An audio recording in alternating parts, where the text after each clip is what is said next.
Hey everybody, this is Lamont and Tony over here at Big Dog Supporting, and today we have a 351 Edelbrock Performer intake manifold. It's an EFI intake manifold, and this customer sent it in to us to get stage 2 ported. This customer also purchased a set of our stage 2 ported AFR enforcer cylinder heads that came out pretty nice. With this manifold, we did a stage 2 port job on this manifold, and the customer also sent in his 65 millimeter throttle body to get ported and modified. Now, we didn't charge him anything for this particular setup as far as porting the throttle body because he purchased a complete kit from us. Cylinder heads, intake manifold porting, throttle body porting, things of that nature, other parts also. So we gave him a deal on the throttle body porting, didn't charge him that. Although we recommend running a 75 millimeter or larger, preferably one of our ported 75 millimeter or our ported 80 millimeter throttle bodies on our stage 2s to match the flow of the throttle body tunnel flow. But this 65 millimeter, we were able to port it up pretty nice with some modifications that we made to it, and it flows 1002 CFM. So that's a lot of CFM for that particular throttle body. So it can support some decent horsepower. As you start to get larger and larger in motor displacement, you tend to want a larger millimeter throttle body because of air velocity. Air can only move, the speed of sound. So once you get to speed of sound, it can't move any faster, so it starts to back up. So with this throttle body, we would recommend definitely one of our ported 75 millimeter throttle bodies that flows over 1200 CFM, or one of our ported 80 millimeter throttle bodies that flows even more. But for this will get them started as far as that throttle body. So this manifold received our stage 2 porting, and we're going to flow this manifold to kind of show you what it did after the stage 2 porting. Before these manifolds in the 302 and 351 setup, this is a 351 base with the 5.0 upper. The upper fits the 302 base and the 351 base. This manifold is a pretty good looking manifold. It has the removable back. We actually gave him some extra port work knowing that he had a larger displacement motor. So we went on ahead and gave him, we shortened the runners some and did actually a full port job on the upper. So you can kind of say it's minus the throttle body tunnel, which our stage 3s get a 80 millimeter throttle body tunnel, and our BRDs get a 90 millimeter with shortened runners. You can say this is a stage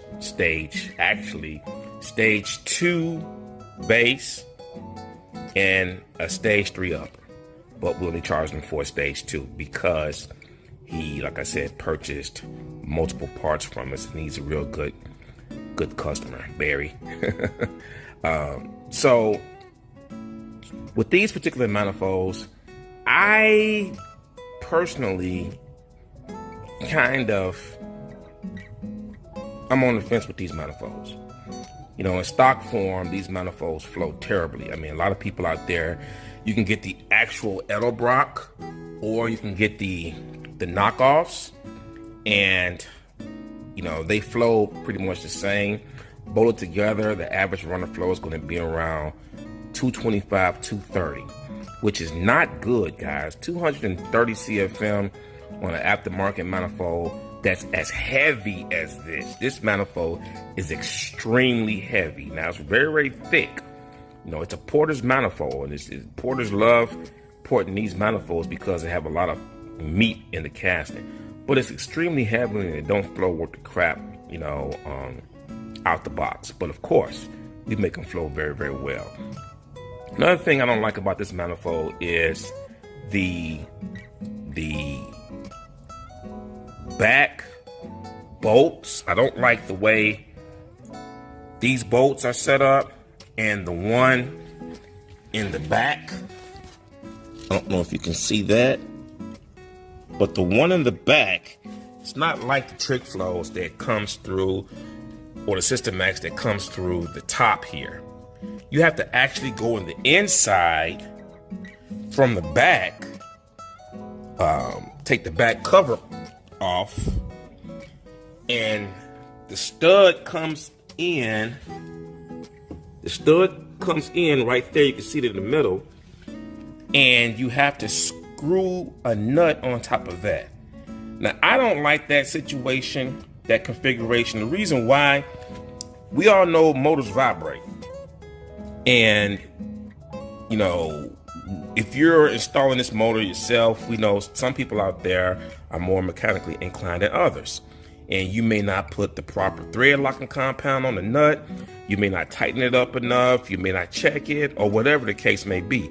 That nut can come loose and get sucked in from bouncing around and velocity or whatever, get sucked in to one of the runners and go into your motor. What we normally do, we normally drill a hole through here, put a sleeve in, and go straight through. That way you can put a regular bolt through and it can go all the way down to the base. That way you eliminate the potential of that happening. If you use thread locking compound and you secure it, shouldn't have any problems. But me personally, I wouldn't risk it. So we're going to go ahead and slap it on the floor bench so you guys can see what it does.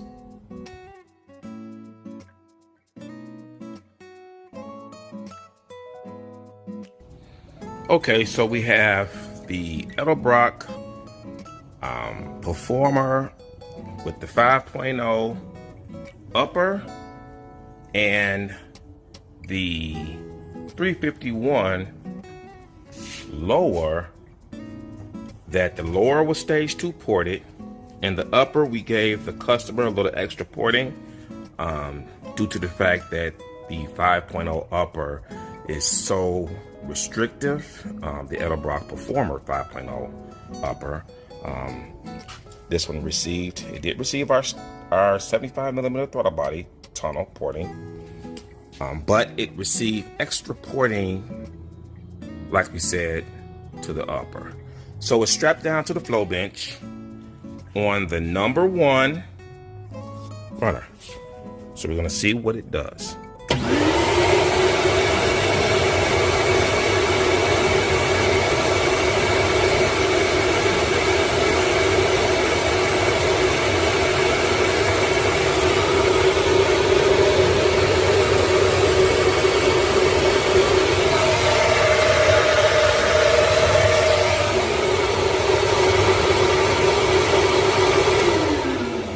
So we're gonna call that 275 to 279 CFM. That's without a throttle body radius. So with a throttle body radius, it'd probably be about 282, 283, somewhere around there. But you guys see that. Actually, let's do it with a throttle body radius. Let's do it with this radius right here to show you guys. It's going to be kind of difficult for me to hold this and put that on there, but I'll try to manage. Let's see what we got. So we're going to put this radius on. I'm going to try to hold it and film at the same time.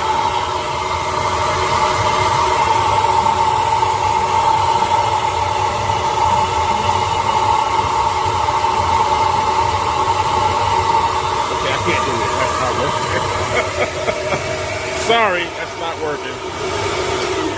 And I don't have my tripod today. But with the radius, it usually goes up a few CFM. So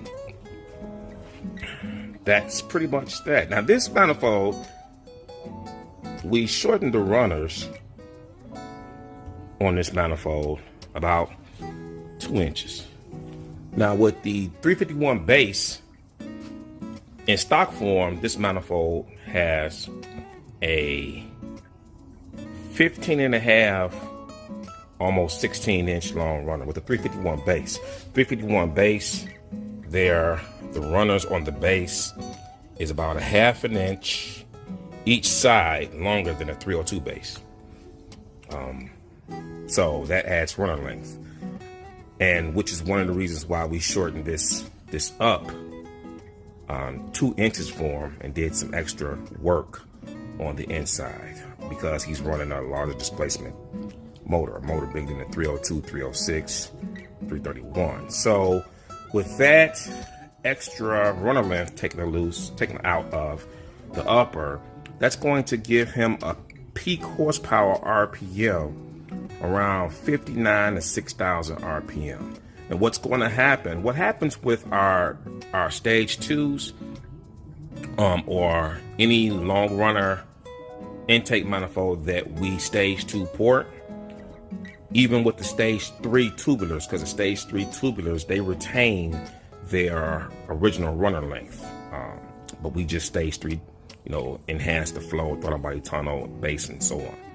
What happens, you get a situation where the dynos for our stage 2s are kind of deceiving, because most people, when they look at dynos, they look for a peak number in horsepower and a peak number in torque.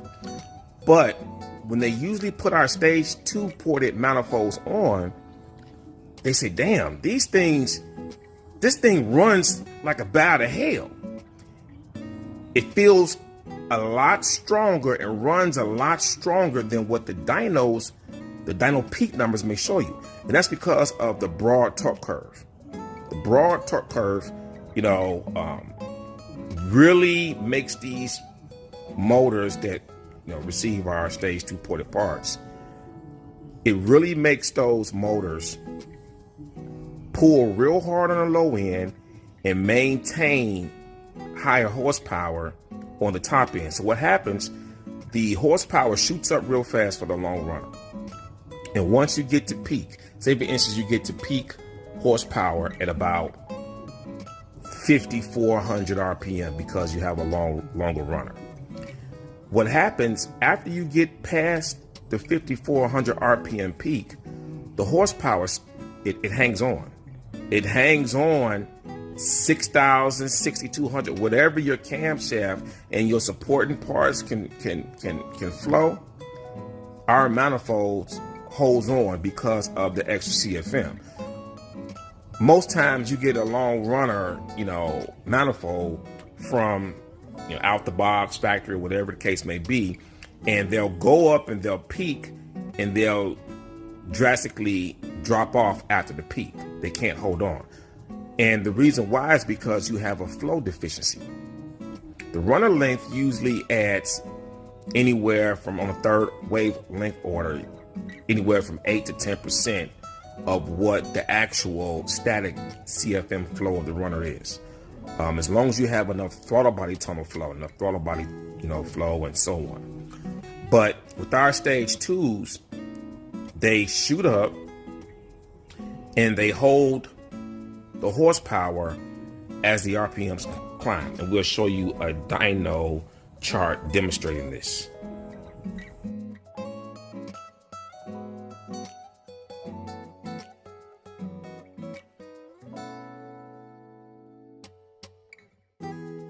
So that dyno was of a stage 2 Cobra GT40 with the 75 millimeter throttle body tunnel and an 80 millimeter out the box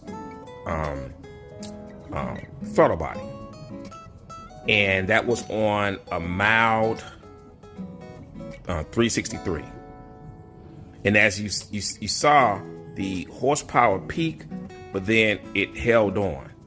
That vehicle dynoed a tremendous amount of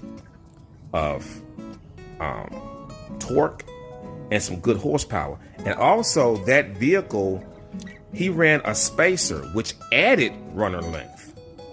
So, you're looking at, pretty much 370 to the wheels and like 430 foot-pounds of torque to the wheels. And that vehicle was dynoed on a Mustang dyno, which we all know reached lower than the dyno jet. And he had a T56 transmission. We all know the T56 transmissions soaks up anywhere from 25 to 30 horsepower, and that's been dyno confirmed. The T56 trans, they're strong, but that extra strength, just like with a TH400 auto trans, that extra strength comes with a price of more parasitic loss. So that same vehicle on a dyno jet with a T5 or a TKX trans would have easily dynoed 400 horsepower to the wheels and even more than 430 foot-pounds of torque to the wheels with just the Stage 2. Now, granted, with the Stage 2 Cobra, he ran out of throttle body tunnel flow. I think the throttle body tunnel flow on that particular one, if I can remember, was somewhere around 940, 950 CFM. So throttle body tunnel flow is very important. So we'll do a throttle body tunnel flow test on this one, so you can see what it did after our port work. Stock form, it did 885 CFM. Throttle body tunnel flow did 885. So we're going to go ahead, unbolt this, and set this up to flow the throttle body tunnel and show you guys that. So we have this upper bolted to the flow bench to test the throttle body tunnel flow. Now we don't run a radius here. It will flow a little bit more with the radius, but we don't run a radius here. We just do the same test for all the manifolds. We test them all the same way, using the same, test procedures. That way we can get consistency across the board. We don't, when we test them, we don't give one an advantage or whatever. So we're going to go ahead and we're going to see what this one does.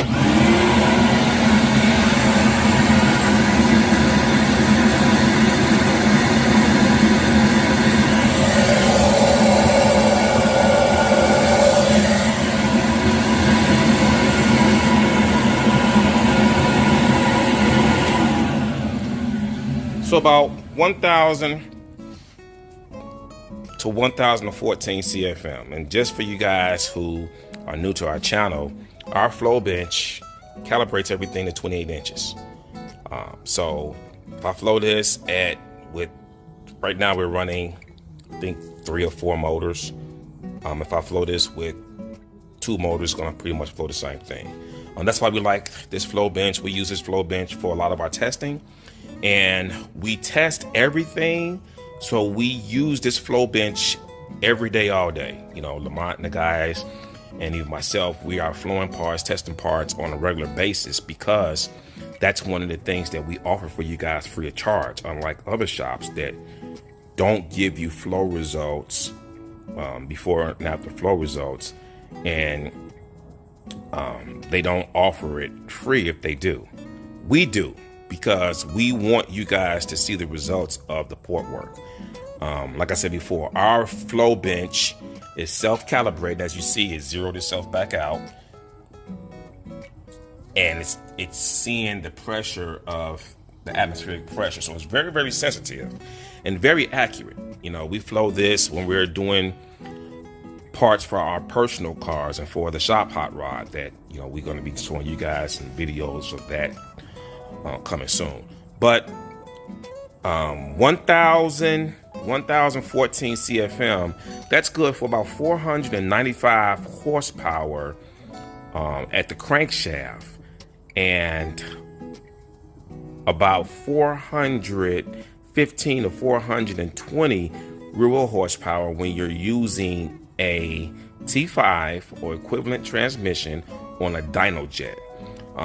Those numbers are pretty accurate once everything is together. You have good supporting parts, and that's naturally aspirated, because we've done numerous amounts of testing to confirm that. Plus, we have very expensive engine software that can compute pretty much everything to the T. This is how we, match up parts. This is how we build our crate motors and things like that.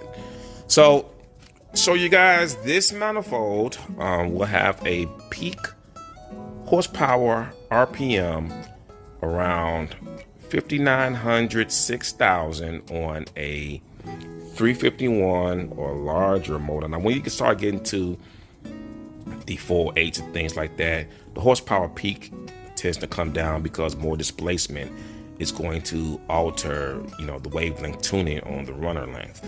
But 351, it's pretty much going to be around 5,900, 6,000 RPM. And as long as the supporting parts, can support this manifold, you should be okay. I don't like the 65 millimeter throttle body, even though it flows 1,000 CFM. The air velocity is going to be extremely high as the RPM climbs. So hopefully this customer, can contact us and go ahead and order one of our ported 75 millimeter throttle bodies or one of our ported 80 millimeter throttle bodies. That way he won't choke this beautiful intake manifold off. So that's about it. I'm gonna wrap this up and see you guys at the track.